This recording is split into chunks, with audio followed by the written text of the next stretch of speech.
ఎవరి కోసమో ఈ ప్రాణ త్యాగము, ఎవరి కోసమో ఈ ప్రాణ త్యాగము, నీ కోసమే నా కోసమే కలువరి పయనం, ఈ కలువరి పయనం, కలువరి పయనం, ఈ కలువరి పయనం.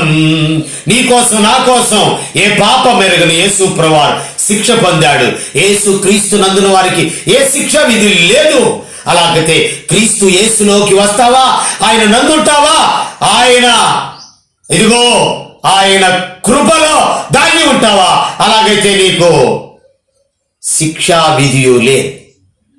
శిక్ష ఎవరికి అంటే లోకము దాని ఆశలు, దాని శరీరాశ నేత్రాశ జీవపడ్డము, దానికి శిక్ష ఉంటుంది, దానికి మరణం ఉంటుంది.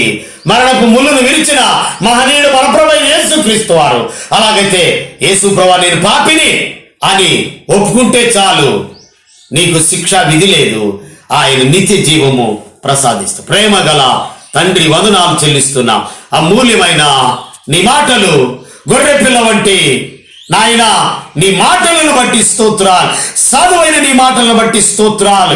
ఎవరి జీవితాల్లో నాయన గలిబిలి గందరగోళంగా నాయన తండ్రి నాయన జీవితాలన్నీ భయంకరమైన వ్యసనాలు, త్రాగుడు, జోదము తండ్రి, వ్యభిచార తత్వం, ఇలాంటి వారిని మార్చడానికి నీ వాక్యమే, నీ రక్తమే వారి జీవితాలని దూసుకొని పోయి జీవితాన్ని మార్చి దొంగను మార్చే దేవుడు నాయన. అయ్యా తండ్రి, నరహంతకుడు మార్చే దేవుడు నాయన, వ్యభిచారిని మార్చే దేవుడు. ఈ ఉదయకాల సమయంలో ఎవరి కోసం ఈ మాటలు చెప్పావో వందనాలు చెల్లిస్తూ యేసు నామములో స్తుతించి ప్రార్థించి వేడుకుంటున్నాము తండ్రి. ఆమేన్. తండ్రి, కుమార, పరిశుద్ధాత్మ త్రియేక దేవుని యొక్క దీవెన సదాకాలంతోనే నడిపించును గాక. ఆమేన్.